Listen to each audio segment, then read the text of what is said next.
This was so difficult. This to me was the toughest part of designing our lake house.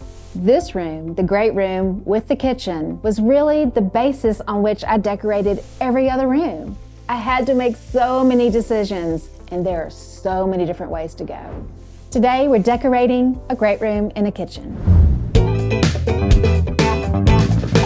This is part of a series of a lake house build and design. We have one big project that we've been working on, and that is a lake house. So yes, we've talked about how decorating over 50 has its unique challenges, and yes, it does. I would say this was really the perfect example of that. I had so many older pieces I had to work in, some that had to be pulled together, revamped, reupholstered, so many older pieces. And then I had all of these mementos I wanted to hang around the house. This particular house is really kind of a diary of us.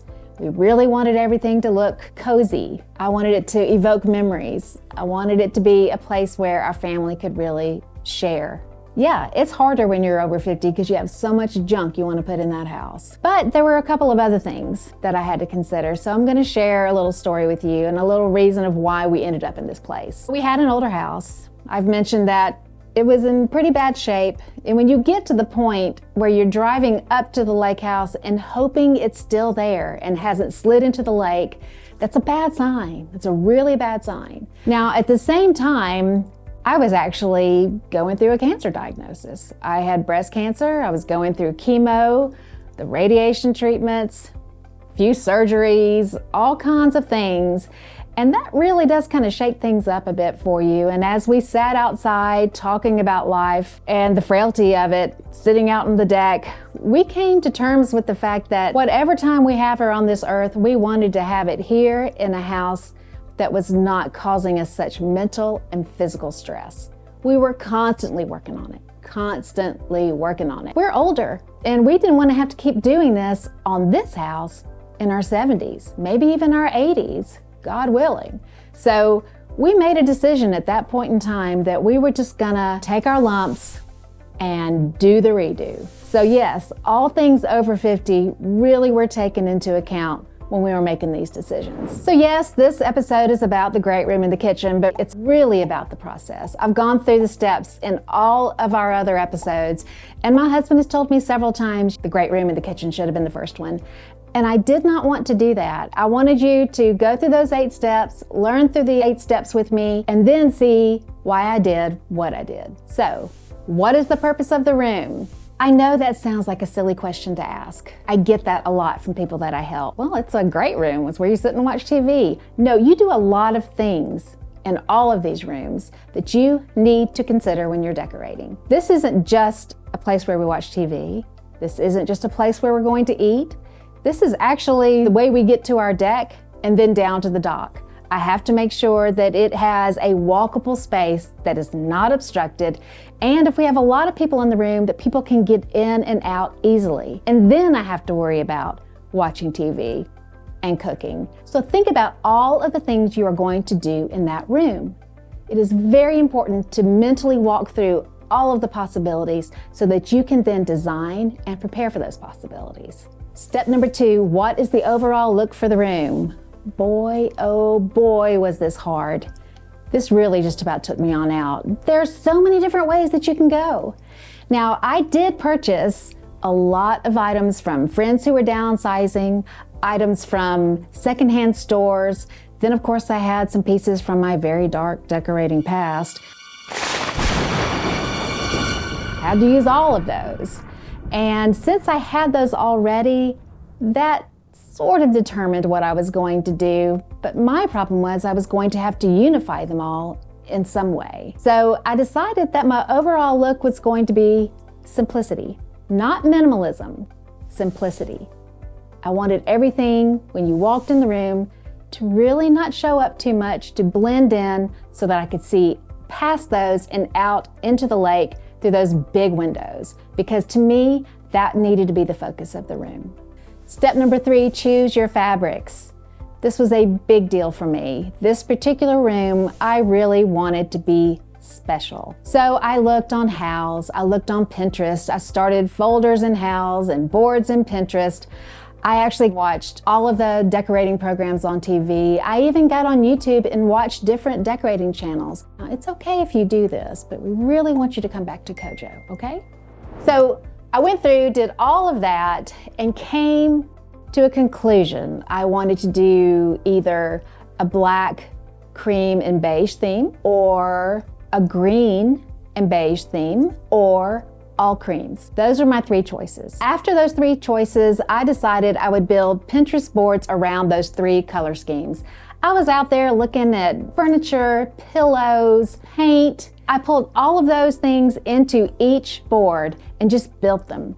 I didn't get very particular. Remember, don't worry about execution. Just put it in those areas so you can come back and look at them later and see all of them together. So I went through, did all of that to try to at least get an idea of what I could do with those colors. Then I started going out to fabric stores that sold pillows and draperies, just to see what was available, because if I could go pre-made, that's always better, it's cheaper. I didn't want to have custom if I didn't have to.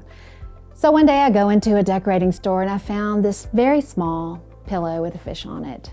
There was something about that pillow, I still can't tell you. I still love it, but it had all of the colors I really liked working with in that one pillow. So I decided, you know, this is what I'm gonna use.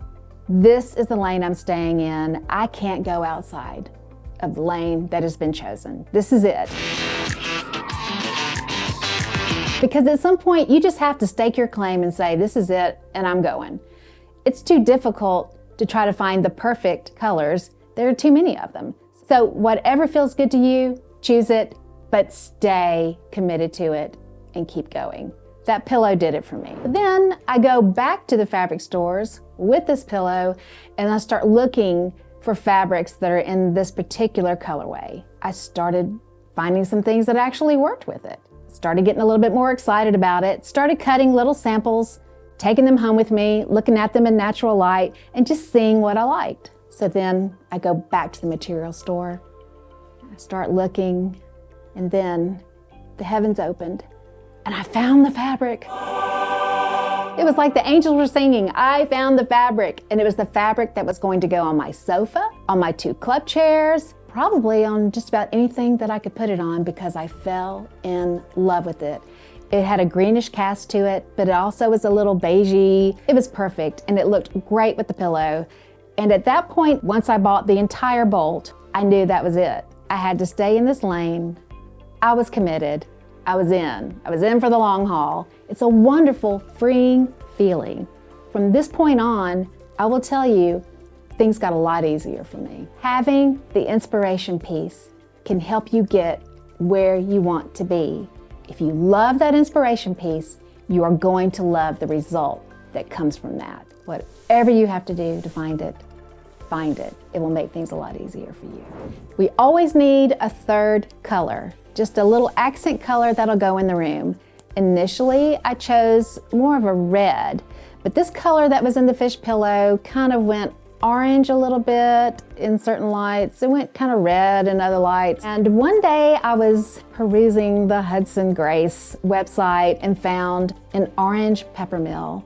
For whatever reason, that just really spoke to me, and I said, I think I'm going more orange. I love orange. I love to use it. It's a very playful color, and I thought a lake house was a great place to use it.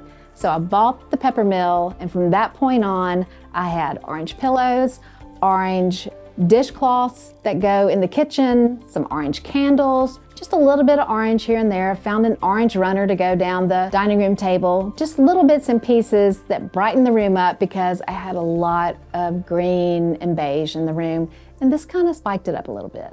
I'm asked a lot if I have a hard time making decorating decisions, and the answer is yes. I was a hot mess during all of this.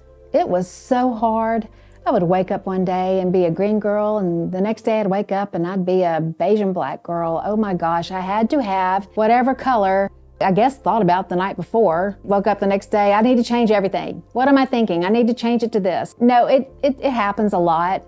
Don't beat yourself up over it. It is very hard to commit to a decision, because you know deep down it's gonna be a long time before you change it. But once you make that decision, and once you buy one thing that will commit you to it, you're fine. I never think about the other colors I could have chosen. Every once in a while I'll go and look at the Pinterest board that I set up and I see all these other things that I chose and I like what I got. I really do. And I think it's because I used my inspiration piece. So please make sure you get what you want. This is hard work and it is an investment. It's a time investment, it's a money investment. So make sure you get what you want because you're gonna live with it every day. Step number 4, choose your countertops, your flooring, and other hard surfaces. I had to choose countertops for this kitchen. What I really wanted was concrete. I was told that I didn't have the support system in the house to put concrete countertops in there. They were going to have to reinforce. Well, you know what that means. And couldn't do it. It was cost prohibitive.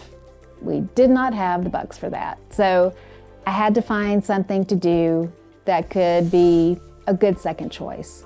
I found a concrete look in a quartz. Concrete look tops have the same material going up the back of the oven and stove here just to help with grease splatters, things like that. I've really enjoyed it. It's easy to clean and it is durable like a real quartz is. So I bought that. You'll notice along the back edge of the counters, I really like to have like a 5 or 6 inch lip, and then I like to paint the walls above that. But over the stove, I did the concrete all the way up. Concrete, it's not concrete, it's quartz, but I wanted it to be concrete. Did I mention I wanted concrete and I didn't get concrete? But anyway, the quartz goes all the way up and it's easy to clean. I am a cook. I love to cook. I am a baker. I love to bake. I also can a lot. So I really needed a space that was going to function very well for me and be easy to clean. And this is.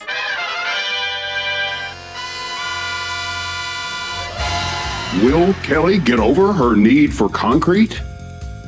Can she break free from her obsession with orange?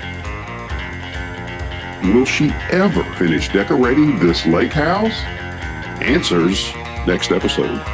Same KOJO time, same KOJO channel.